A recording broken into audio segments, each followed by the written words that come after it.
Hey everyone, Matt aka Stormageddon here. Really quick up front, I just wanted to give you a heads up. There's a bit of a phantom echo in this episode.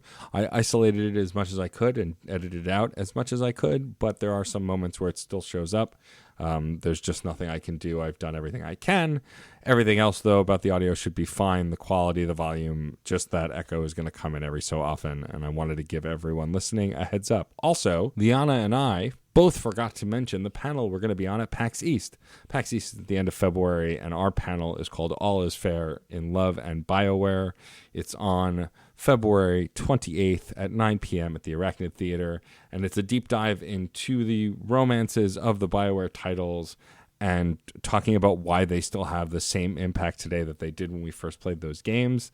And we're also going to battle it out to see who's the ultimate BioWare love interest. My money is on Sweet Boy Thane, or of course, my lizard son Grunt, who's not actually a romance option. I just love Grunt. So yeah, the panelists are Liana Ruppert, Kenneth Shepard, myself, Jesse Vitelli, and Morgan Shaver. So please join us at that panel.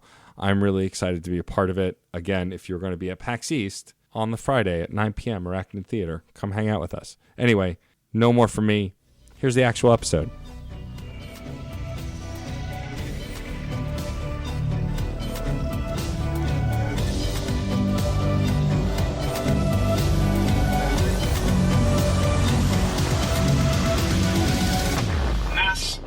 You're listening to Reignite, a podcast about how awkward parties can be when you don't know anyone else there. I'm MJ. And I am Matt aka Stormageddon. And for this mission, we have Liana Ruppert joining us. Hooray! Hooray! Welcome. Yay! I'm excited. Any chance to geek out about Mass Effect, I am here for it. I mean, that's pretty much how we became internet friends, was I was flailing, either you or I was flailing about Mass Effect in some way, and we ended up in each other's replies somehow. I'm sure. That sounds about right. Hey. Yeah, I think there was flailing, some squeage happening, some things we probably shouldn't be proud of, but whatever. It's all in the name of fandom. Exactly. Well, Liana, we're really happy to have you. I've been looking forward to this episode for a while, as we connected last year about or so, and I've been following your work on Prima Games. Why don't you tell our listeners a little bit about what you do? Yeah, before I took over Prima, I was managing editor over at CBS for their gaming division, and Greenlit Content is the parent company of Prima, and they poached me to basically giving me the opportunity to be like, Prima Games, the company that you've been obsessed with for like over 20 years, and you have like every collectible and every guide, and we want you to take it, and we want you to bring it into 2020. And I was like, fuck yeah. Amazing. And, it was good. So yeah, I'm editor-in-chief of Prima Games, and I am the director of editorial at Greenlit Content, under GameDaily.biz, Shack News, HyperX's gaming site. Those are all under our umbrella.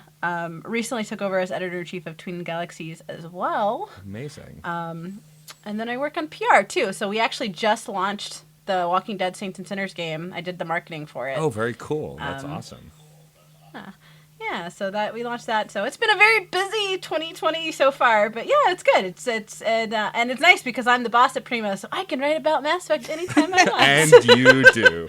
Which I do. That is the dream. That really is the dream. It's like, y'all aren't gonna monitor this, right? Okay, good. The closest I get is sneaking some Mass Effect fan fiction while I'm on the clock. Nice. Girl, send that to me. I am like literally always attached to my phone with fan fiction. Oh, it's Mass Effect and Dragon Age. I always alternate between the two. It's insane. I only have one Dragon Age fanfic. Oh my god, I am like shameless. I have so much Cullen Dorian fanfiction that I write. Yes. And like it's sad because it's like really smutty. And I'm like, there's nothing wrong I don't with know smut. anybody that lives here. I right? But it's so bad because like my husband will come home and I'll be like, I need you to read edit for me, and he's like, why? I don't want to read this. Till death do us part, boo boo. You signed up for this. That's amazing. It is the plight of marriage. Shout out to your hubby. Marriage. We like to also start the conversation when we have a brand new guest who's not been on the show before and find out their history with Mass Effect and what Mass Effect means to you. Oh my god. So I have 31 playthroughs of the trilogy, and I have 7 playthroughs of Andromeda, and I have every collectible, the big death pulse rifle. I made armor. I have all the comics, the books. It's my home. It's my safe place when, things get a little bit too much. And a lot of people don't know that I was active duty, and I served during Operation Enduring Freedom and Operation New Dawn, which is Afghanistan, Iraq. Yeah, I actually recorded a video at like 2:00 in the morning. That I think that might have been the post that we connected on. Yes. About how like Shepard like actually saved my life, which is super nerdy, and I'm not going to take over with that story. But yeah, it's definitely connected. And when I was the Navy, and then I went greenside to the Marines, so like I definitely connected with the FemShep storyline because the Alliance, and then she went into the N7 program, and yeah, it was there's a lot of parallels that I drew a lot of strength from when I was active duty, and that just kind of carried with me. So yeah, I hugely connected to Mass Effect, and I will take any chance I can to rave about it, or to the point where people don't want to talk to me, and that's okay. I understand, because they know somehow I'm gonna bring it back. You don't need that negativity in your life, right? You only need people who Grunt will would let you talk or about like Javik would like throw him out of airlock. Yes, exactly. I think that's how I met most of my closest friends. I actually hired a girl named, I know you know her as Jenny. Mm-hmm. I actually hired her because we like gushed about Mass Effect. Like that's how we met. So Mass Effect's bringing people together, man. It's good. Sorry, I've also been traveling, so I've got the plane cough going on. It's all good. And so have you been playing Mass Effect since it first came out? I did. It's kind of funny, like, now looking at how obsessed I am with it. When I first played Mass Effect 1 when it first came out, I hated it. Huh. Yeah, I thought the pacing was very off. And then I quit about 40% through. I was like, this is so dry. I'm not connecting to any of these characters. And it was weird. I had a really weird disconnect to it. I really didn't like the combat. And it is really unbalanced. When you first... Mass Effect 1 was very unbalanced up until a certain point, and then it just all fell into place. And I remember... I think I was... Oh, sorry. I also have the mouth of a slayer. That's fine. So feel free to, like... We curse a lot. We curse plenty on this podcast. Okay, good. We had one guest who cursed like every other sentence. You're fine. Okay, good, because it's definitely going to happen the more we roll. I think I tried it again when I was on deployment, because I did 2 back-to-back sea tours, and that, if you've ever been on a boat with 6,500 people, it fucking sucks. So, like, I was like, I need an escape, and yeah, and I started playing it again, and then it just clicked for me. I actually clicked better with, and this is very unpopular opinion, because everybody loves FemShep, and I do. Jennifer Hale is so much, to me, is a better voice actress for the character. But for some reason, I related more to male Shep. Interesting. That's legit. I mean, I often talk about how I related more to FemShep, and that I'm only playing male Shep for this playthrough because we're playing as avatars of ourselves, and I identify as male. But like, as far as character and the way the character reacted and interacted, I felt closer to Jennifer Hale Shepard than Mark Mears, which, you know, for you to have the opposite is kind of cool because I don't hear that a lot. Yeah, she played Renegade a lot better. Anytime I do a Renegade playthrough, it's always FemShep. But I can go into this later, but I really recently fell in love with a character that I used to absolutely loathe. And I didn't connect to that character until I played a male Shepard again. And went full Paragon, which is hard for me to do because I'm kind of a dick. Look, we have a plethora of Paragons rather on this show, so to have another Renegade player is very welcome. It's so, like, it's addictive. Like, there's some times where I felt bad, like, when Rex doesn't like you and doesn't trust you, or when you tell Garrus to shut up, I'm like, oh my god. But then the rest, I'm like, but I get to punch the reporter, and I get to do cool things like that, like throw people out of windows, so it's okay. Life's about balance. Yes. Sure.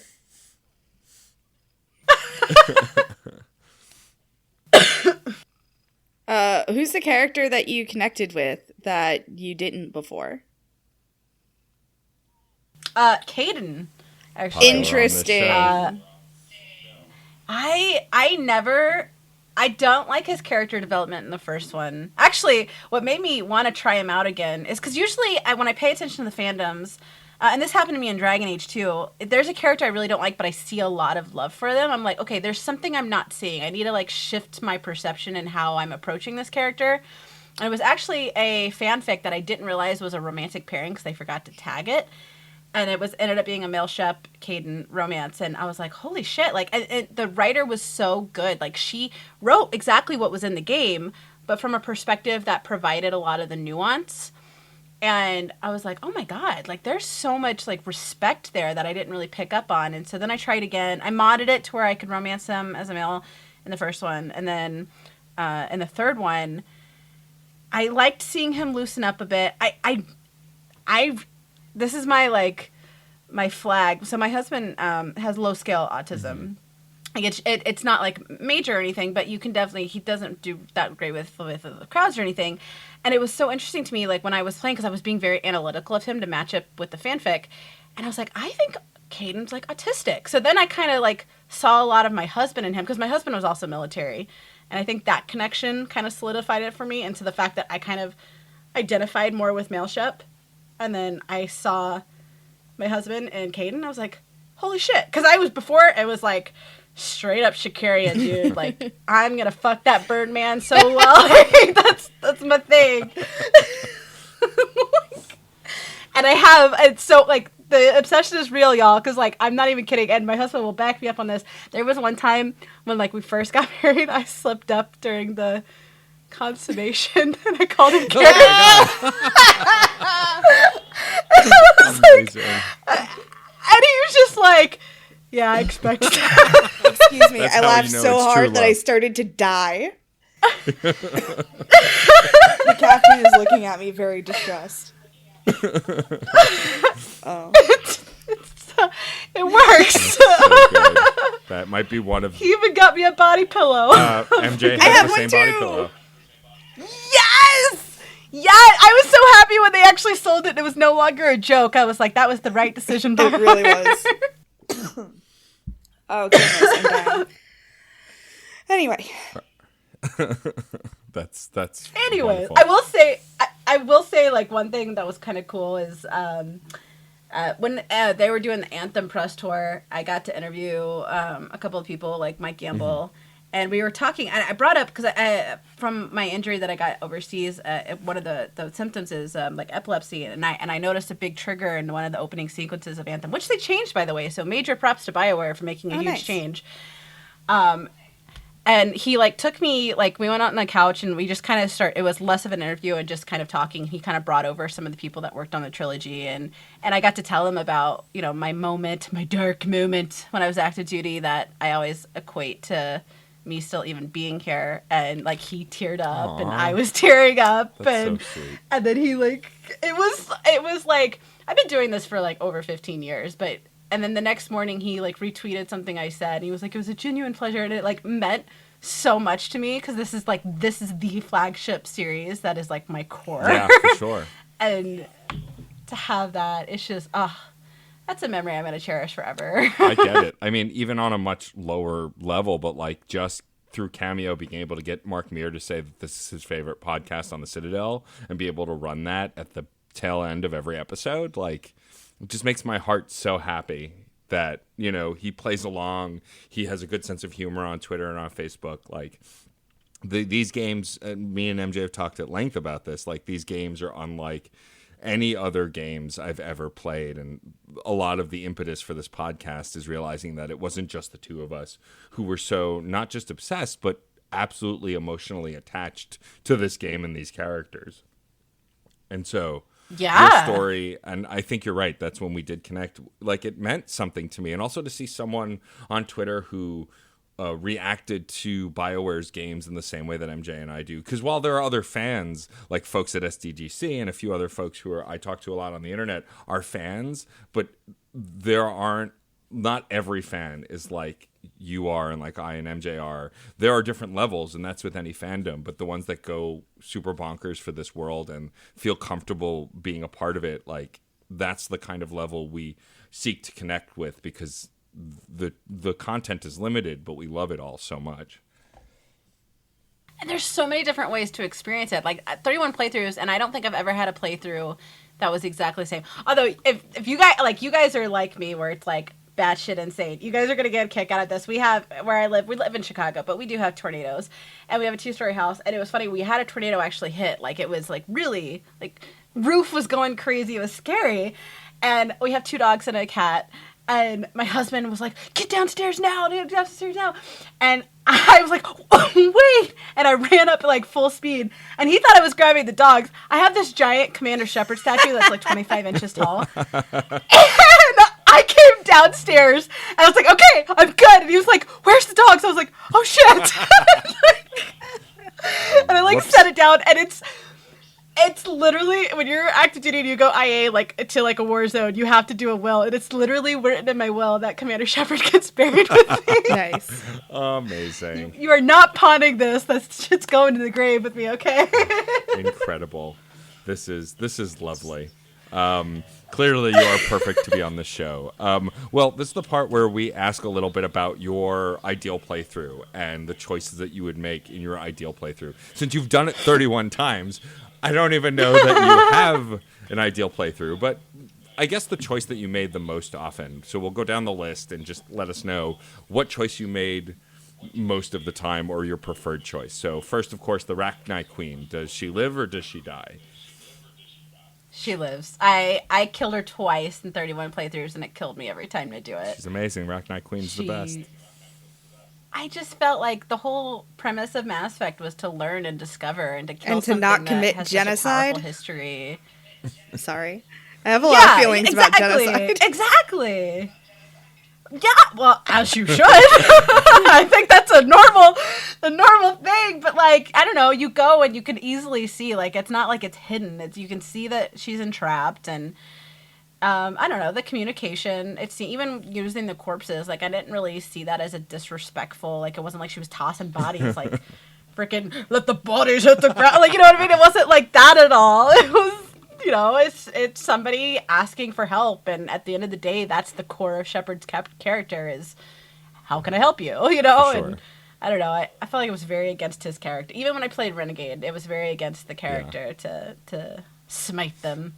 What about with Rex? I have a guess, but do you fight Rex and kill him, or do you soothe Rex and keep him around?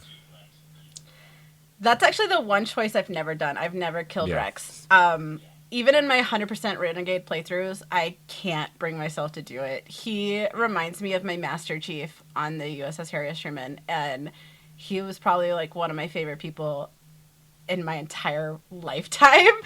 And Rex is just such an asshole. But he's that character that he's an asshole, but like he's our asshole, and you're not allowed to call him an asshole. And I don't know, I love it. And how can you not like something that has 4 sets of testicles? Like, come on. I feel like that's a good personality quirk to have. Not that it's personality, but you know what I mean. 24 episodes, and you're the first to cite his testicles. So congratulations. I'm sure that's not true. I'm sure Nelson probably has as well. Oh, maybe. You might be right. I'm here to help. I feel like Nelson would have talked about his dick. That's true. Vermeer, your preferred survivor. Well, now it's Caden. Okay. Now it's Caden. Before, I was definitely one of those people that hated both choices. Even the times that I spared Ashley, because I don't know if you guys know, but like there's an Easter egg if you spare Ashley. And right in the one of the first scenes on Mass Effect 3, and you go into Shepard's bathroom, you can actually see like a ghost of hers. And there's a theory that it's not actually an Easter egg, it's just a glitch. But I like that, and like it's enough for me. And I like her getting drunk and passing out in the Starboard Lounge from drinking with like Vega and them. But like I never like really connected to her as a character. Yeah. Sorry, Ashley lovers, but like and it's not like, oh my god, she's a xenophobe, because she has good character growth. It's just she was very plain. Yeah. Like, she was, you know, I'm playing Mass Effect because I want to escape, and I feel like I can meet an Ashley anywhere. Yeah, it's funny, because I used to feel that way about Caden, but now you're right. Like, I kind of feel that way more about Ashley. I feel like there's definitely more depth to Caden once you get to know him. Oh my god, they did him so dirty in the first game. Did. They really did. They made him Oh my god, they made him so one-dimensional. But in 3, just there was a lot of change, and even in the nuance of his movements was just. I'm also Southern. Sorry, guys, like random break, but like so I talk a lot. So feel free to be like, okay, move on. Like you're good. We don't shut up. Matt's in charge of editing, so. Oh yeah, thanks. Okay, good. No, you're good. It's terrible. I always go over, but yeah, I and now it's Caden, but before it wasn't that clear cut. I think if you would have caught me like at playthrough 28, I would be like, neither, fuck them both, kill them both, whatever. I know that this next one, as we'll talk at the end of the episode about a thing we're doing at PAX East that's relevant to this, but for now, can you narrow down your love interest to your one ideal choice? My one, no. I will say I have it ranked, and I'll say my top 3. Okay. Oh, I love male I don't like female Shep with Caden. I don't feel like they vibe well. Like there's just movement cues that to me it makes more sense, but it's totally my personal preference. It's not me saying about the writing or anything. Male Shep and Caden, Fem Shep and Garrus. What? And then I love Thane. I tried to romance Cortez and I cried. Making him a widow twice destroyed me. I was like, okay, I have to be kind of a good person because I feel this. Like, I don't know. But yeah, definitely Caden and Garrus are my like top 2. I can't choose between the 2 anymore. Okay, that's fair. That's totally legit. I won't let you stew on that too much. We'll move on to the council status. Do you kill those assholes or do you let them live? I've done equal both, but I definitely like to kill them. There's a vindication, and I love like in 3 when they bring up you killing them and you're just unapologetic, like, yeah, I did it, I'll do it again, like, watch your step, boy. And I don't know, I like it, but I do feel like when I played like the more renegade centered Shepherd, with like the full character sheet and everything, because I'm a nerd, and I think Paragon Shepherd, it makes sense to save them because they know how important it is to put on a good face for humanity. But Renegade Shepherd likes to fuck shit up, and that council's going down. So, the important question, the question that I mock Matt for mercilessly every time. When it came down to choose the human ambassador, what did you do? Did you pick Anderson? Dude, Anderson. You picked Anderson. Yes. Fuck you, Dina. Like, and I love in Mass Effect 3 when you can punch the shit out of him. Like, in the first one where you can have Anderson punch the shit out of him, and then when you face off with them after the Cerberus coup, and you're just like, fuck you, dude, I'm about to shoot you so fucking hard. Yeah, I constantly get mocked because on this playthrough for the show, I decided to bow out and let them figure it out on their own because I'm not a politician.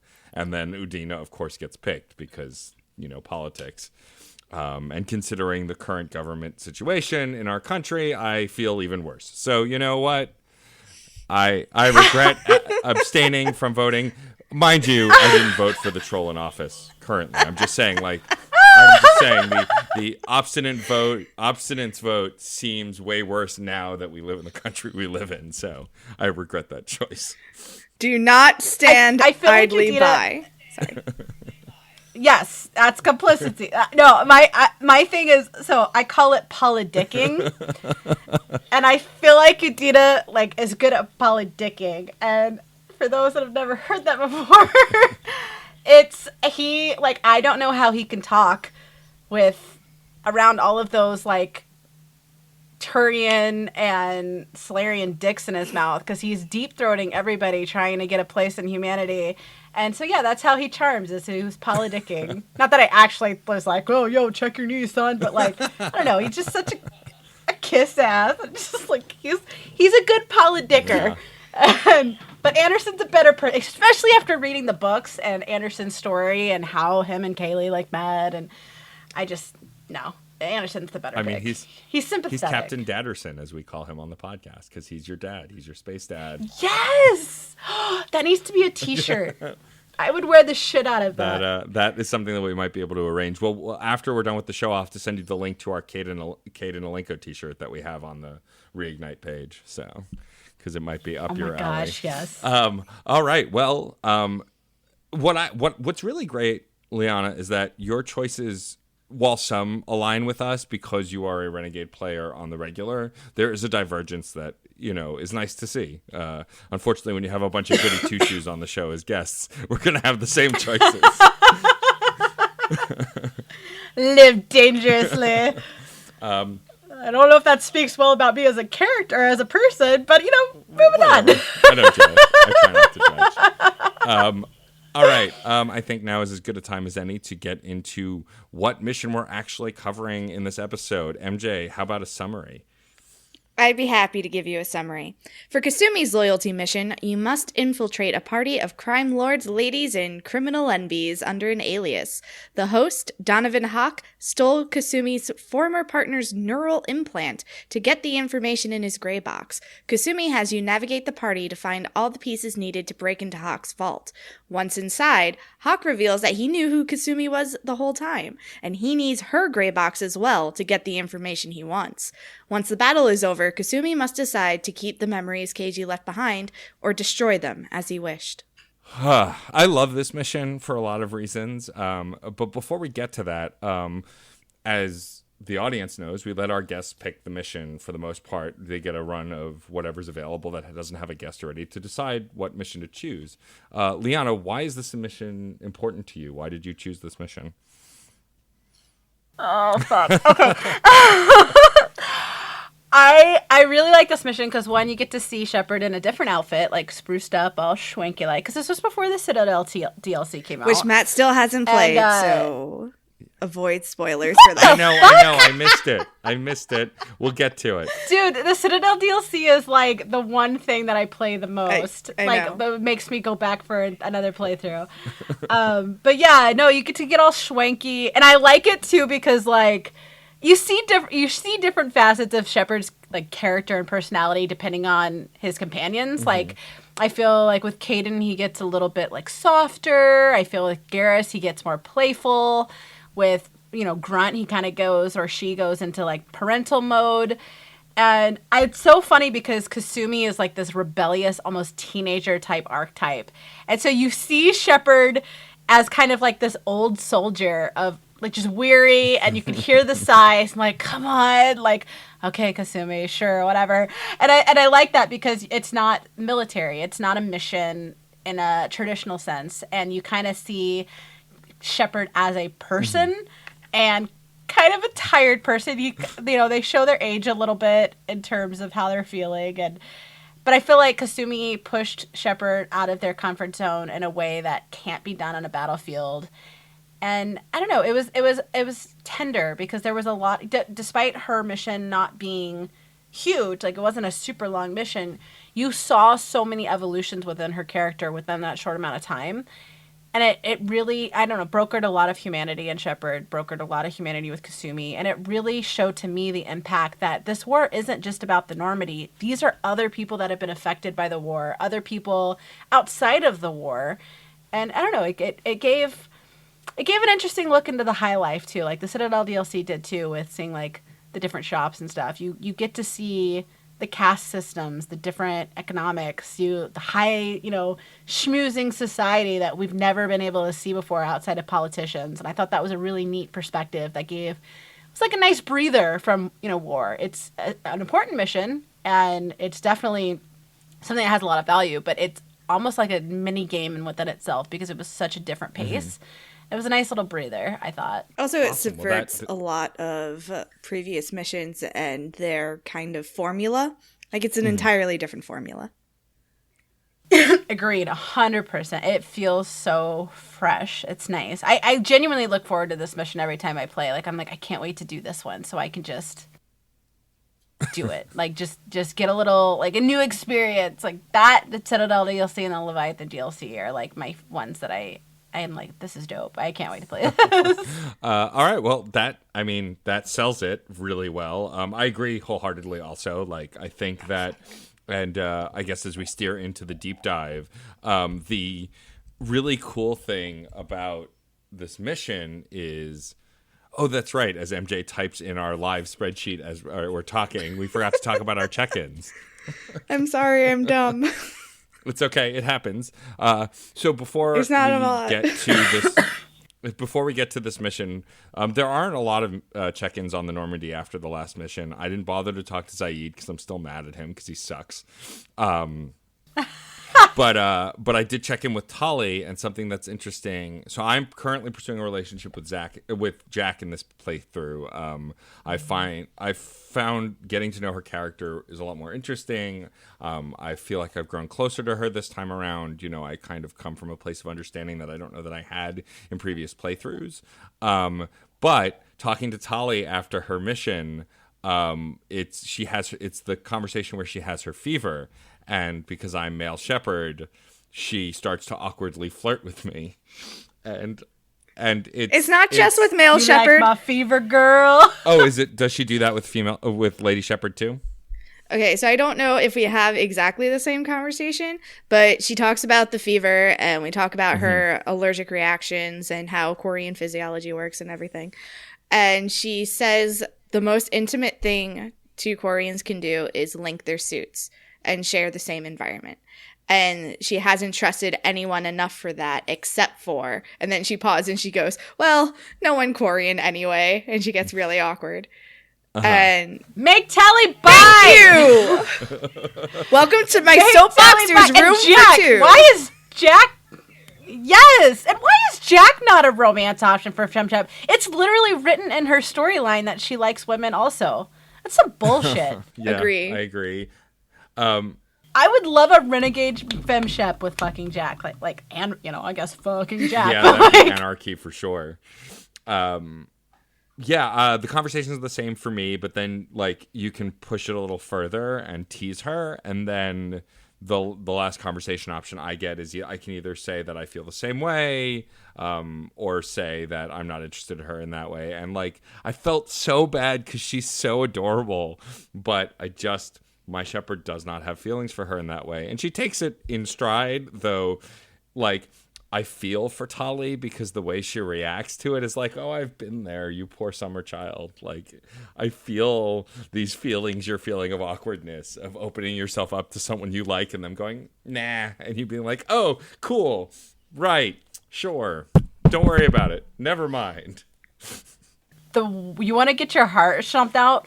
Male shepherd, romance her, and then get with Caden or Ashley or whoever, one of them. If you pick one of them, she literally says this. I forgot what the line is exactly because it's been a couple months since I played, but she says something like, oh, maybe my feelings were maybe I was misunderstanding my feelings. It was a bit of hero worship or something. She almost belittles what she felt. Aww. Because it is such a heartwarming romance in Mass Effect 2 because it makes it more impactful because if you the Horizon scene and you turn to Tali for comfort but whoa, plot twist, they're back in 3 and she has to see that rekindling romance that she knew about before getting into that relationship. And then when you go into the Geth ship in Mass Effect 3 and if you have Tali and Caden or Ashley in the party, there is an exchange where they're well, he's mine now. And, there's that weird... Oh, wow. confrontation that is heartbreaking and funny at the same time because Tali gets a little sassafras, but you could tell it's coming from a place of hurt. So it's unique. See, that's what makes this game so powerful though, is those little details that Ashley though is a bitch to her. Caden at least is respectful about it. Ashley is just he my man now, bitch. Calm down. Calm your tits, Ashley. Seriously, bring it down. MJ, as do you have FemShep. any other... I was just going to follow up. As FemShep, I was able to say, I feel the same way. I trust you that much, too. And she's like, okay, great. And then she turns back to her console and goes back. And I'm like, oh, you're so gay. You were so gay. This is the gayest moment of my life. What is happening? Just makes me so angry. Please let me have a polycule with my Dextro team and just, let us be queer and happy all together. That would be amazing because it's canon for Garrus and Tali. Could you imagine the three of them? That would be amazing. It would be a good triad. That would be amazing. That would be amazing. I checked in on Zaid because I wanted to yell at him or see if he had anything to say. He has absolutely nothing to say, but I did notice that he has a model ship that I can't take, and it makes me angry.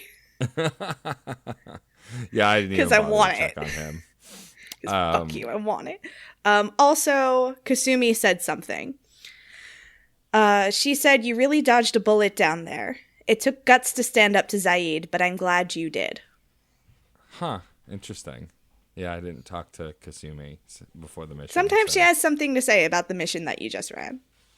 Oh, well, that makes sense. I'm like drawing a blank on the check-ins after this mission. I'm like trying to remember. Yeah, I mean, it's been a while. It's been like 3 or 4 months. And also for us, we're doing them in different, like probably in a different order than you did. So some of these conversations can happen in different orders. We don't often expect the guests to comment on the check-ins. Maybe comment on their experience with them, but like we don't expect you to remember them from your last playthrough. Yeah, no, that's fine. I was like, I'm like trying to think, and I'm just like, Yeah, we're hitting a point where there's really not a lot of conversations to have. Yeah, and then like because we're getting closer and closer to the suicide mission, which is when the penultimate stuff happens. All right, well, I don't think we had any other check-ins. At least I didn't. MJ, did you? Nope. Okay, so now we shall move on to the main event, the deep dive on the Kasumi mission, Stolen Memory. Dun, dun, dun. So I love all of the banter in the ship on the way to the party. It is very good. It's just they're just delightful. Like the thing that Liana mentioned earlier, like the tiredness. Like you can see that Kasumi's a bit giddy to just get in there and get the thing back, and Shepard's like, ugh. All right, so why am I dressed like this? Why are we doing this? What's the plan? Like, kind of like a cranky old man commenting a little bit. Yes. And then this crazy ass bitch gets out of the aircraft and does like the salute, and I'm like, that's such a hilarious juxtaposition to sarcastically salute at a military personnel. Like, that's cracked me up. I just loved the whole juxtaposition of the whole thing. It was great. It's good stuff, BioWare. Good stuff. Yeah, John calls this the obligatory party scene. Yes. Because BioWare does one of these all the time.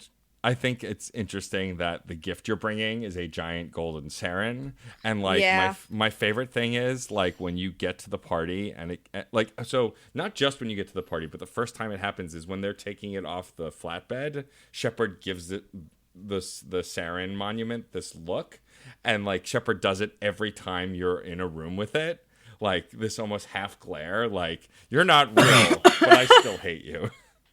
I mean, bad memories. Fighting man. Saren was probably hugely traumatic. I can understand Shepard being put off by this extremely lifelike representation of someone who plagued their life for who knows how long, because we still have no timeline on Mass Effect 1. That's true. Especially if you save him, like if you like get him to come back to himself before he kills himself. Like, I would imagine there would be a lot of, like, guilt there of, like, could I have done more? And then, if you think about it with the theory, that big fan theory about Shepard being indoctrinated, if you pair that, like, it's almost like, is he having flashbacks? Is this, like, foreboding for his own, like, challenge of fighting, am I indoctrinated, or is this my own decision? I love that fan theory, by the way, about indoctrination. It's a good one. It's funny, too, when you know about the original path for... You guys know that with the original Mass Effect. That's why they drastically changed it with the Renegade system. Like, the whole point was there wasn't an elusive man. He wasn't in concept yet. And the whole original direction was Shepard to go into this, like, almost full Renegade pathway and become essentially what the elusive man was into the story arc. And then they changed direction and... you see little moments of those original design choices in those moments where he glares at Saren and or those moments where he's like doubting himself or herself and it's interesting. It's interesting to see what could have been in the original drafts of Mass Effect. For sure, yeah. I'm going way off topic. Good. I am so sorry. It's totally fine. You were on a roll. So, yes. It's content, people. Content. Anyway. Quality content. Capital C. So we arrive at the party. That's not how you spell quality. Well. Okay, before we start talking about this party, I want to point out a couple of things. As we said, this mission really subverts the formula because instead of taking your usual 2 squad mates, it's pretty much just you. Kasumi is there, but she's not constantly at your side for a good portion of this mission. It's just you. And you're not fighting your way through this party. You're actually trying to be a little sneakier.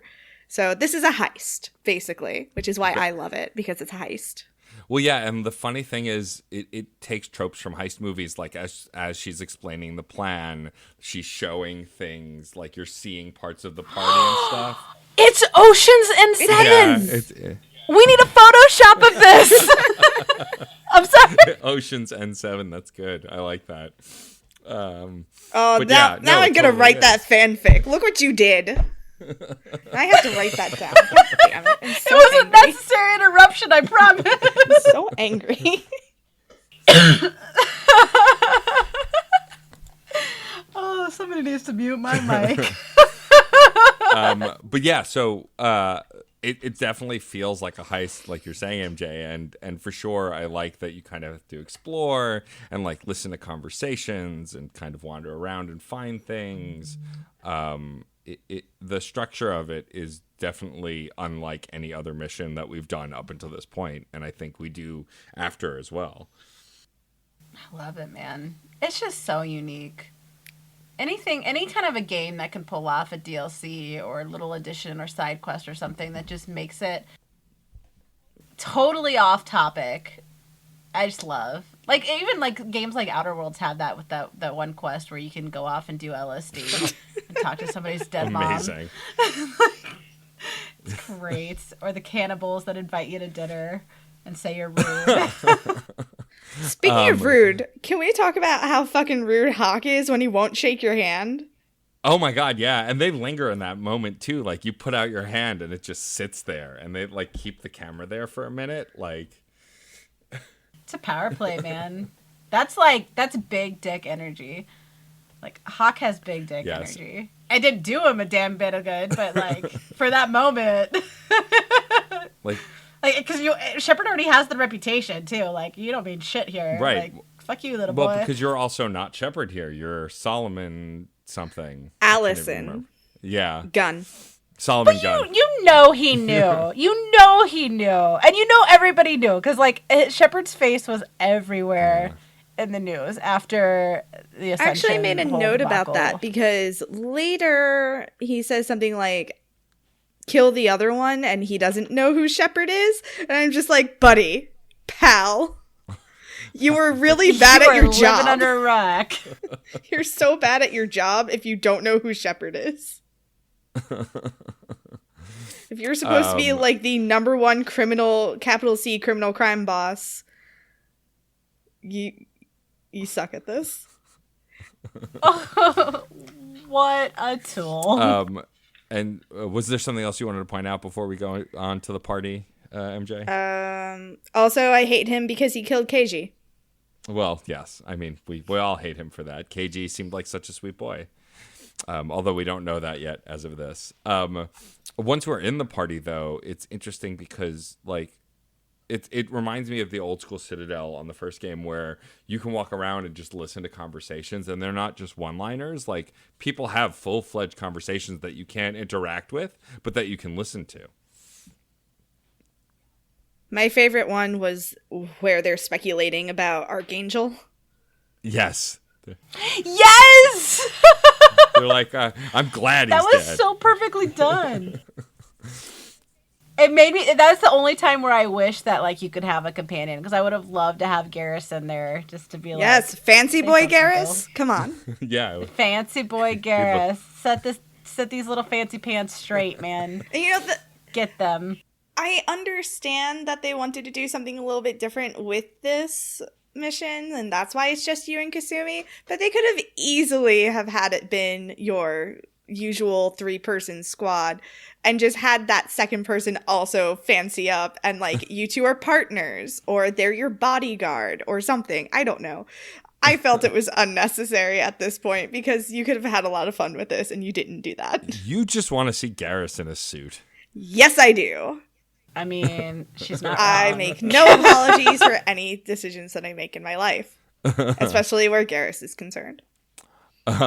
So after we wander through this party, we can make a beeline for the vault and take a look and figure out exactly what we need for this heist, which is 3 different things that we need to take care of to get in. We need a voice print of Hawk. We need DNA of Hawk, and then we also need to take down the barrier, that the electrical barrier that is blocking the door. I hate that his name is I Hawk. fucked up so bad on that. Oh, really? The first time I ever played this DLC, I kept saying the wrong voice line, and he kept getting really suspicious. I was like, "Fuck!" Or I would trip the wire and be like, "Fuck!" I'm so anti. You know what? Now that you say that, though, I never thought about that. The fact that it sounds like Hawk, from Dragon Age. That's what I was just complaining about.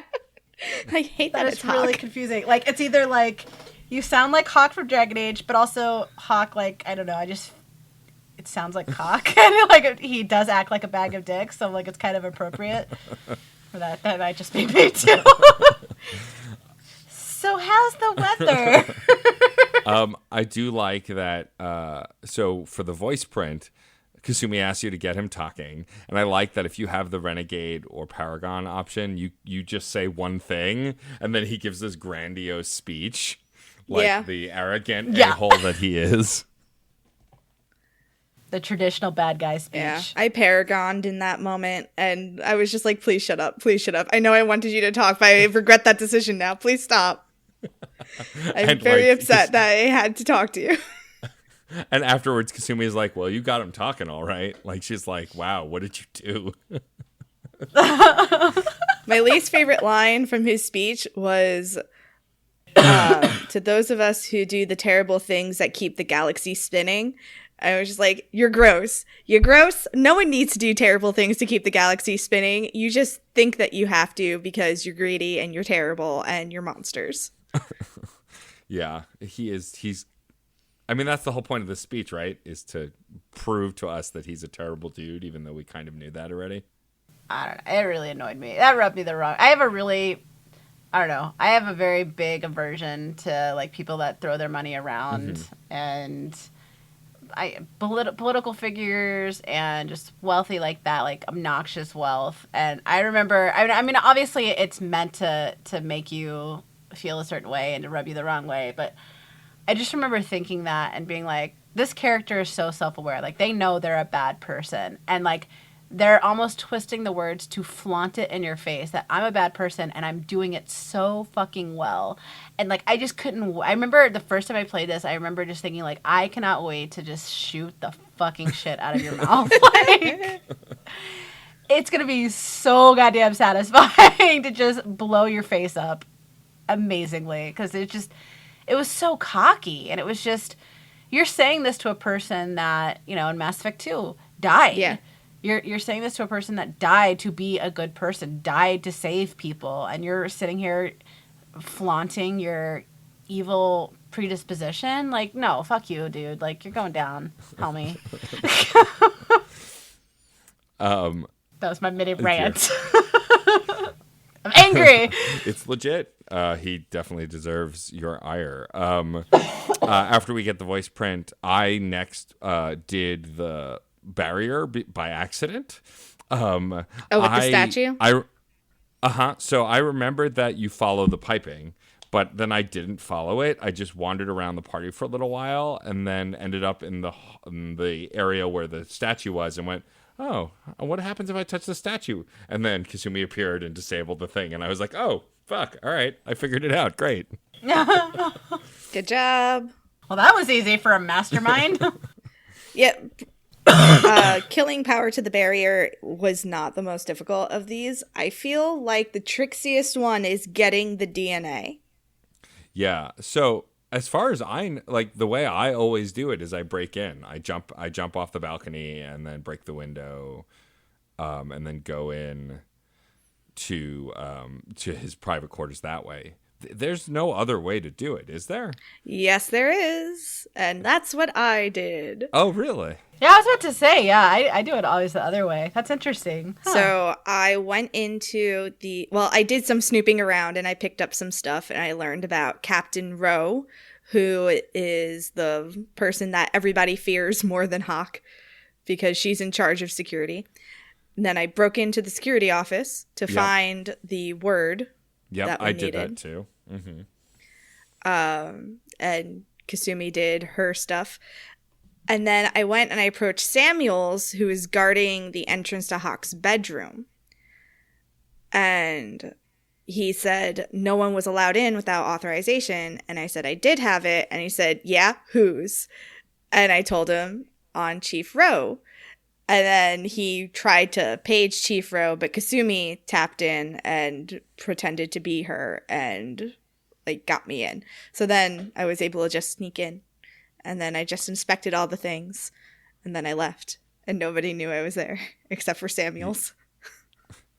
That's how I do it, too. It makes you feel really satisfied, too. Like, hell yeah, you're not as smart as you think you are, you asshole. Yeah, I did it. Actually, now that I think about it, I don't think I've ever broken in. I have in the past because I didn't know about the sneaking. Yeah, I almost always go that way. I go down, you go onto the balcony and you jump over a ledge and then there are 2 guards. You kill them and then you walk up some crates to the window, smash the window and walk into his room. And then as you're leaving, 2 guards are arguing by the exit and they're like, didn't you hear anything? Someone shot a damn gun. And the other guy's like, I didn't hear anything. I'm sorry. And you can sneak up and kill them. And so I biotic charged them to death and then walked out of the room whistling as if no one would notice. Nice. I could definitely tell you're a renegade chef. So I'm not. I'm actually a Paragon chef. I sometimes make bad choices. No, he's just dumb sometimes. As we all. Yeah. I feel like that's such a renegade move of yo, boys, shut the fuck up. I mean, I think for me, what I've learned on my playthrough trying to play it true to the choices I would make in life is that I am mostly a Paragon, but sometimes my own incompetence leads me to make renegade decisions, or impatience or emotions lead me to make renegade decisions. But for the most part, I ride the line of Paragon. I like the fantasy of it because I'm that way. I'm that way too in real life, and everybody that works under me will say I will do absolutely anything for my team. But at the same time, I'm also crazy Southern. I'm from New Orleans, so it's there's a line. Once the line is crossed, that's legit. Shit gets real. So after getting the DNA, then we have everything to break into the vault. And I love this moment where you disable everything, and then there's the cutscene where you're talking to Kasumi while you get dressed and get ready. And I love the cinematography of when she walks into the elevator to look for cameras and does the thing that all spy and thriller movies do, where she waves her National hand and the Treasure camera, fizzles and then she disappears. Yes. It was beautifully done. It's very cinematic.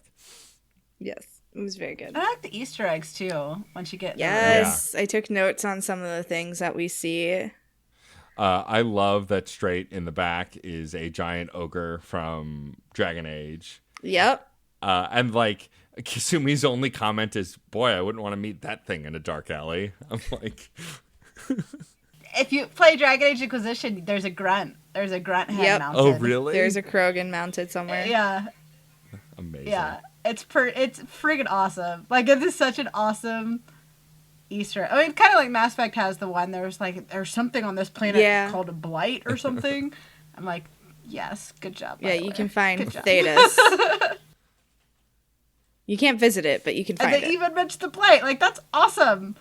That's freaking awesome. Yeah, it makes me happy. Spawned so many fan fictions. Oh my god. Also in the vault is Michelangelo's David, which Kasumi wonders if we could carry through the door. Yes. We see an example of Turian art. Yep. We also see stone tablets written by Quarians. Considering one of the most techie races, Kasumi's astonished. When's the last time they wrote on stone? This must be really old. There's also the Statue of Liberty's head. Yeah. Oh yeah, I do remember that. Yeah, those are good details, man. I wonder how many. I don't know. I'd be interested to. I don't know. I don't know if you guys have already had episodes with like people from other countries, but I wonder what the reaction is from people from other countries that play that. Like, if that was one of those moments of like, oh, cool, like I know that, because I mean everybody knows what it looks like, but it doesn't have that same like personal meaning. Yeah. Yeah, I don't know. And I wonder what like non-Dragon Age players thought of the ogre, if they just thought like that's random. Yeah, right. Like if you didn't have any experience with Dragon Age whatsoever, what would you make of that giant thing that looks unlike anything else in Mass Effect? For half a second, I thought it was a Yogg. Curious. If you thought I it was thought what? it was a Yogg for half a second, and then it connected. Nope. I was like, oh, wait, no, it's something else. Go ahead. I was just going to say, before we get the gray box, we get my favorite submachine gun ever and one of my favorite weapons in the whole game. I'm so The annoyed gun we that did this killed mission. 2 presidents. That killed 2 presidents, apparently. They don't say which, though. But, Just like, 2. I'm annoyed now that we waited this long to do this mission because I forgot this SMG was in here. And, like, it's all I'll use for the rest of this playthrough now because it's the most satisfying weapon to use. Nice. Look, It is though. It is a good weapon. I'm annoyed that we waited this long because this is the DLC that has the bomb outfit that I like, because all the other clothes for FemShep are terrible. That's also So true. we both suffered. Okay. Okay. Freaking overalls. What is the Right? overalls? Why would you Thank you. Why would you even waste the design resources to give that to Shep? Nobody fucking asked for that. Hate it. Nobody asked for that. Nobody. Hate it. Hate it. So I walked into Target the other day, and they were literally selling them, and I took a picture of it because it looked legitimately exactly like the ones from the game. I was like, this is a terrible. I would love to meet the person that looks at this and be like, I want to wear this every day, and like inadvertently cosplay as the ugliest version of Shepard ever. But going back to the gun, I also like how it's conveniently there's a replica of it, so like you can take it. Very and you convenient. Won't notice. Of course, No, then that's when you go not to why grab that's not why there's 2, Matt. Why is there 2? So Kasumi could have one too. Oh, sure, that makes sense. I guess she can defend herself. You're stealing from Hawk already. Why would you care if he knew if you took this gun or not? Because you were trying to escape unnoticed. No. Up until that point. You're wearing full armor. I'm sure. All right, you know what? Like I said, renegade through incompetence. I like kind of want to see how you would do an actual IRL heist now. If that's like your reasoning. It wouldn't go well. Like I could see you like robbing a bank and then being like, "Oh shit, I accidentally took the stapler or something." Look, we gotta go back. I never claimed to be skilled at thievery. Oh God. At this point, once we go to grab the gray box, Kasumi starts to try and unlock it so she can take it, and then we're interrupted by Donovan Hawk's giant Wizard of Oz head. Yeah, like literally, like it's Wizard of Oz. It's so Magic. weird. I hate it. I hate him. I just hate him. I mean, you're supposed to. We can't tell. We No can't idea. tell. Oh my God. You hide it very well. Flames on the side of my face. Do you let him monologue, or did you take the renegade action? I shot the sculpture because fuck you. Yeah. Yeah. I- I let him talk once and never again. I've heard enough of you. I He love it ripped the minute open you a shoot. dude's head. It's amazing. And he threatens my that is friend. one of the key. Hell yeah. Fuck that guy. You can't let him get away with that shit. Teach that worm a lesson. I do like that the minute you shoot the piece of art, he loses it like a small child. He is Clearly, a small he cares child. about his object. I mean, that's true. He is. And then this is where we have the majority of the combat in this mission is here, leading to the gunship area. For me, I didn't find it. I'm at a point now where my biotics are up to snuff enough that I don't find it particularly challenging. I'm also not. I'm playing it on normal difficulty, but like it's a lot of charging around, and then now that I have slam, I just fling bodies all over the place. It's my favorite thing. I kind of hated this section because it just never ended. You fight through 4 different rooms, and it's just it just doesn't end. It does Why? feel like. It does feel like where other missions will break up the combat with story, this one front loads it with story, a tiny bit of combat depending on the path you take, and then a ton of combat leading to the final battle of the mission. Yeah. I have a question. There's a part where you're supposed to break through a wall. Uh-huh. How did you choose to break through that wall? I used my arc gun to zap the missiles, and they blew up. I like doing the missiles. I used a tank. I just feel like that's very appropriate. How did you get through the wall, MJ? I used the tank. Nice. Amazing. I didn't even know that was an option, to be honest. So I used the tank, and John was sitting next to me, and he's watching, and he's like, well, I guess that's one way to do it. I was like, how are you supposed to do it? He was like, with your heavy weapon? I was just like, oh no. That's amazing. There is no right way. It's only what's right in your heart. Exactly.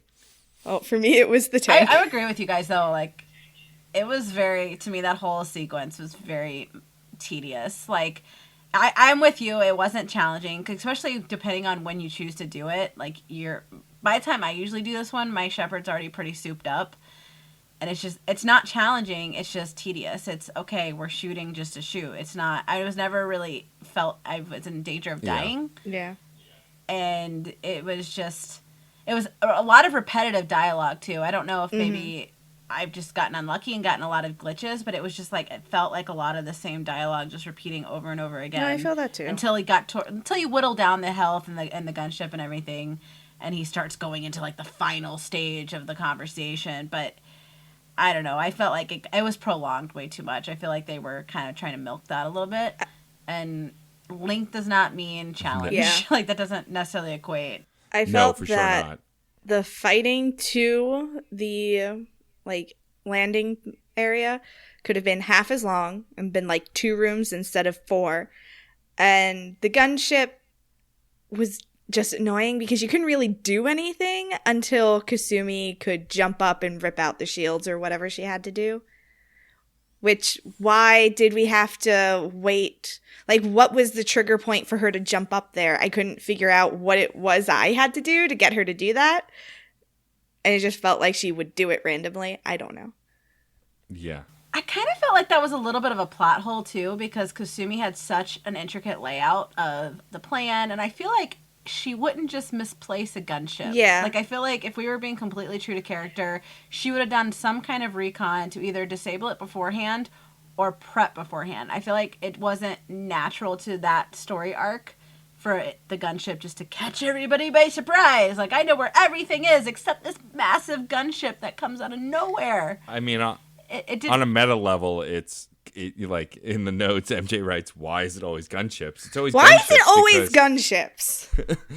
it is always It's gunships. because gunships Poor are Garrus. easy bosses to create. Like, it's either giant mechs or gunships are the bosses because that it's just easy for the game to do that. The game doesn't really have super effective bosses except for when we get to it later this season. The Shadow Broker DLC is one of the really only true boss fights in this Oh my game. God. And it's so cool the way that's done. But like things like this when it's just fighting a gunship. I will say though, as tedious as the combat was in this mission, the scene where like Kasumi climbs up the crates and then jumps as birds fly away and lands on the ship, like that whole sequence is phenomenal. It's like a John Woo movie. I love it. But like the lead up to that is almost unnecessary, it feels like. Agree.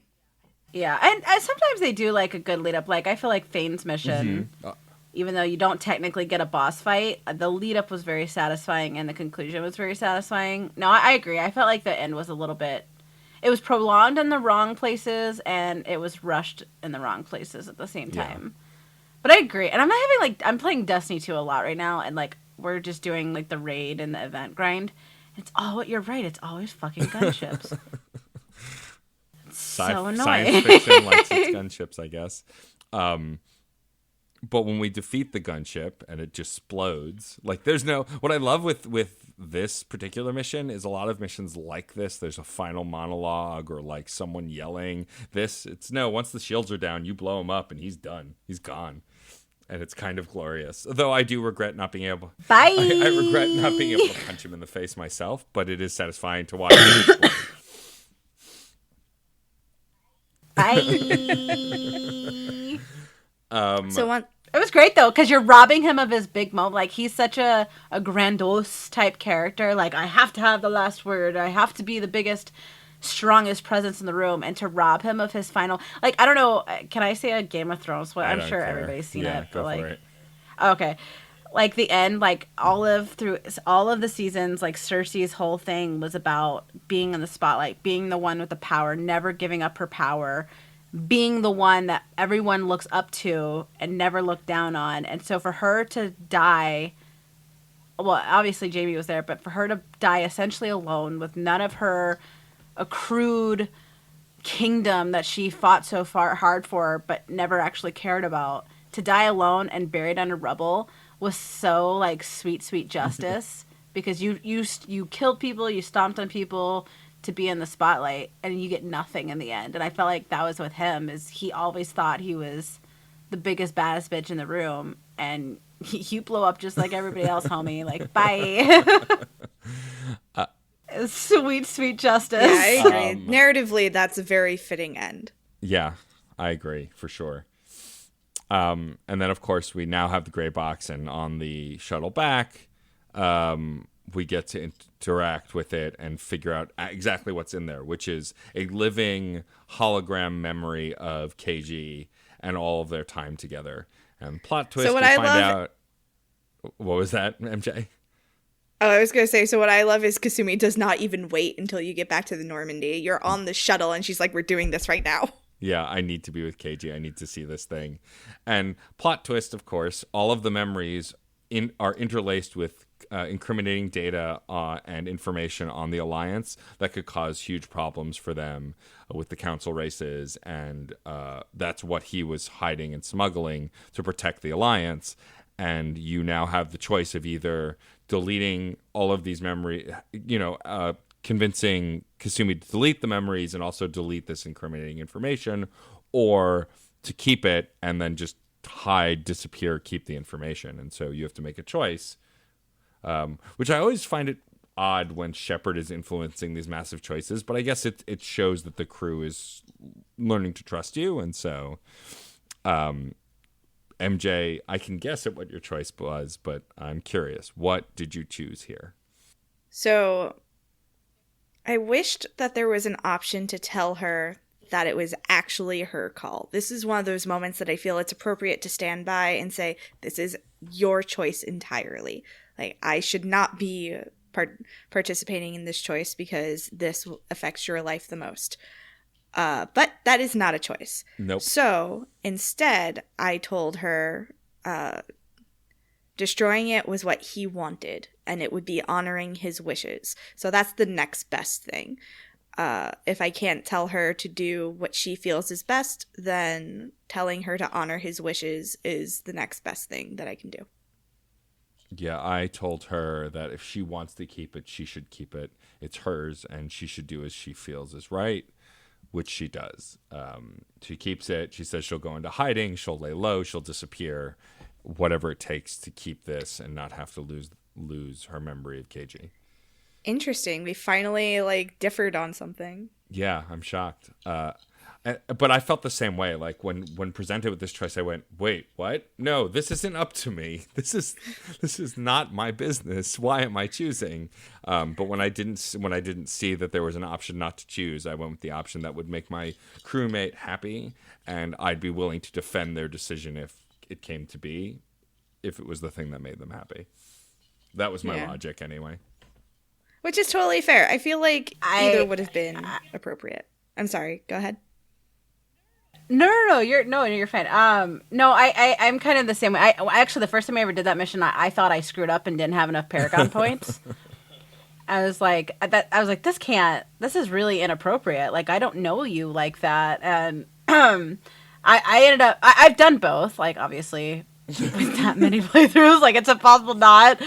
But it was one of those rare times that I actually felt really guilty for doing what he wanted. Like, I noticed I felt better after letting her keep it, because she's already proven that she is a class of her own, with being able to keep secrets, being able to stay one step ahead of everybody. And to me, like, I felt like it was very, very in character for Shepard, because throughout the first all three games, like, Shepard's constantly bending the rules for the people he cares about, and breaking expectations and shattering quotas and doing whatever's necessary to make sure that the people that are associated with him feel cared for, feel heard, feel humanized, even if they're not human.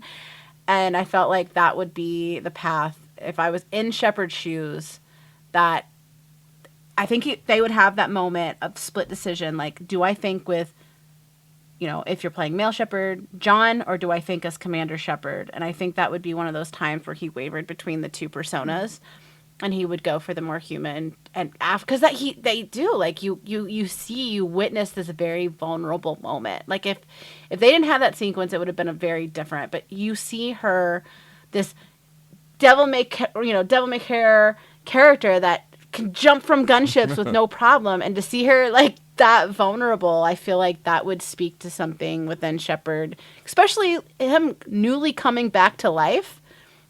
His outlook, as somebody who has literally been in a situation where I should have died, like, it really does change your outlook on life, and you really do value things that you might not have necessarily valued before. And I think in this instance, he would have put value over quality of life over what other people would think he should do. And that's my serious comment today. We appreciate it. Dun, dun, dun. I think that's also, like, completely and totally valid. I stand by my decision as well. I do think that sometimes the best way to, like, show the people we love that we love them when they're gone is to honor their wishes and to, like, live our lives with them in mind. And 100%. Yeah. While it's hard for that's the beauty of this game. Like, that's like, I think you like just like hit the nail on the head. Like, this is the beauty of the game, is like, there's so many different ways to play, and none of them are wrong. Yeah. Well, if you make Rex hate you, you're wrong. But, like, it's just like, because, like, that is a place of compassion, of like, Kasumi, I don't know you, but this is what's best, and this is the, you destroying it is what you're gonna have peace with later, because you're gonna know you are always gonna know you honored his decision. Yeah. I agree. I can't do it, but I definitely see what you're saying. Like, I definitely agree that it's two sides of a very fruitful coin, I guess. It's fruity. Though, honestly, if there had been an option to say, uncover the information and leak it because fuck the Alliance, I might have done that. Oh my God, for real. Still mad at the Alliance, though. I'm mad at pretty much everybody as Shepard at this point, right? Like, except for my crew. Yeah, basically. Any other final thoughts on this mission? No. My last note is officially Ocean's N7. So. which we willed into being. All right, well, let's move into Fandom Corner. MJ, what have you brought us this week for Fandom Corner? So, trolling Etsy like I do. Yes. I found the Mass Effect fanzine by Emily Never. I can never pronounce this last name. Tom Nguyen. Guyan? Is the N silent? I don't know. I think it's Nguyen is how it's pronounced. Nguyen? I'm pretty sure. Yep. Okay. It's spelled Nguyen. If someone would like to message me a correct pronunciation of that, I'd appreciate it forever, because this is one of those names I always read and never say out loud, so I never know how to pronounce it. It's Nguyen. Okay, thank you. So, Tom Nguyen. And apparently, Emily's longtime goal has been achieved in publishing this Mass Effect fanzine in collaboration with the talented Tom Newen. Illustrated zine printed with risograph? One color risograph internals, 2 color risograph cover. And Emily has done some other zines. So it's just like a little booklet of some Mass Effect fan art and fan stories. And just, it's more content. And as people who are creating new content about Mass Effect, you can never go wrong with having even more Mass Effect content in your life. So that is the thing that I bring to you. The art looks really nice. The colors are really good. You can find it on Zine Gang Distro, Distro, on Etsy. They're a zine distributor in Melbourne, Australia. Oh, interesting. Yeah, it looked like the art's really cool. You can flip through a few of the pages through the photos. It's definitely something that I will pick up at some point because it just looks really cool. And it's fun. I also like the fact that the cover features FemShep. A lot of the fan art and like covers of things for a long time predominantly featured male Shep. So it's nice to see FemShep on the cover definitively. I appreciate that. Show that FemShep love. And I have one other thing that's just a side note from my personal life. I got my friend from the Animorphs podcast I'm friends with, Minds at Yerk, interested in the romance of Garrus Vakarian. And nice. I basically poisoned the entire Minds at Yerk Discord with like Garrus Vakarian discourse, because when I posted a picture of one of my other friends was like, Tumblr loves this guy, please tell me more about him. I mean, it's true. So Tumblr I spread the Garrus love. But who doesn't love Garrus? If I ever met somebody that didn't like Garrus as a character, I would not trust them. I agree. I would not trust them either. Shall I read our Facebook message that we got from a listener? Yes, please do. So I am very excited. We got a Facebook message from Mackenzie on the Reignite Facebook page. You can send us messages there, tweet at us, email us, as we talk about often at the end of the show.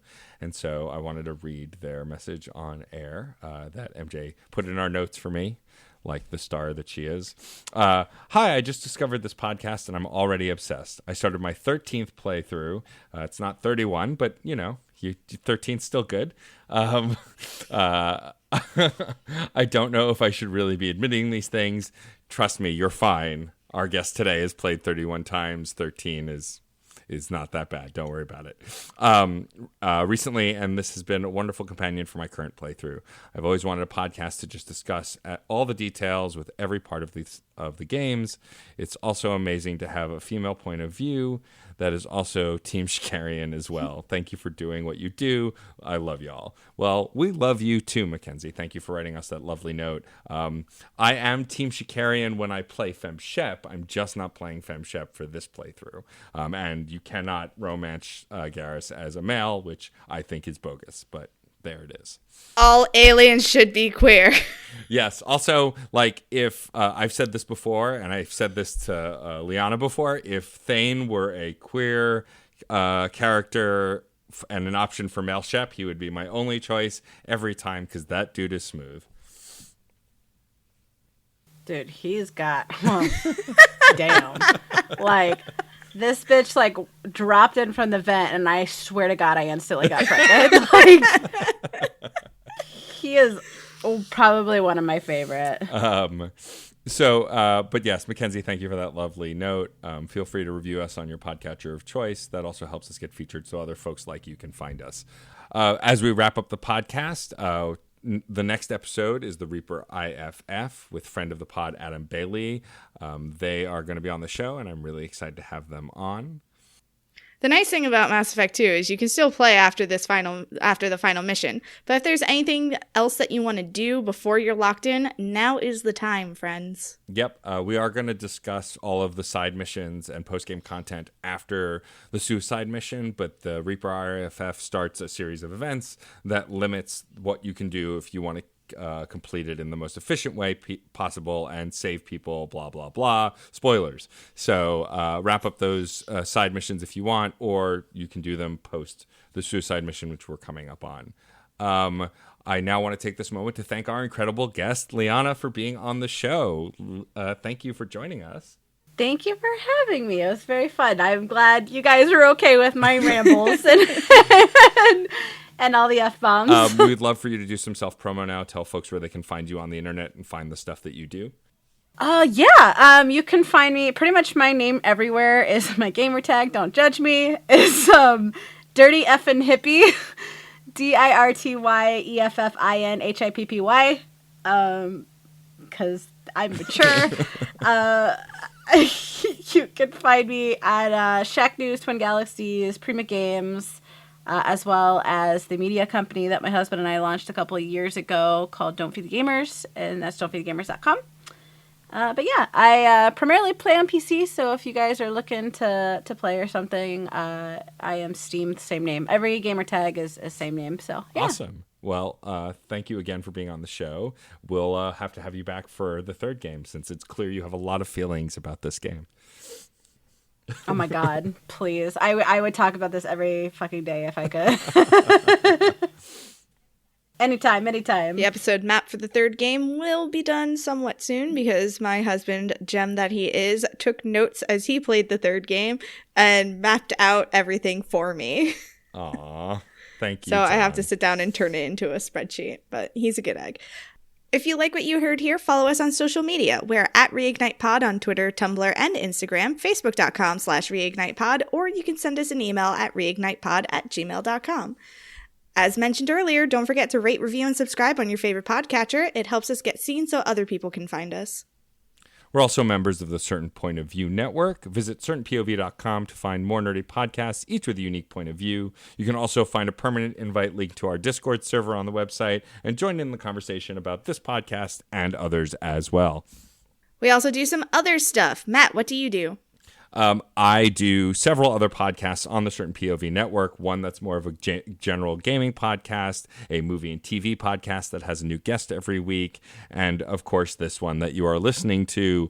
I also do an interview podcast where I interview musicians, burlesque performers, comedians, photographers, pretty much anyone in the arts who wants to chat with me for an hour, as well as streaming on Twitch. I've been a little lax on streaming lately. I've just been a little overwhelmed, but I hope to dive deep back into it within the coming weeks. You can go to twitch.tv/DJ_Stormageddon to follow me there. MJ, what do you do?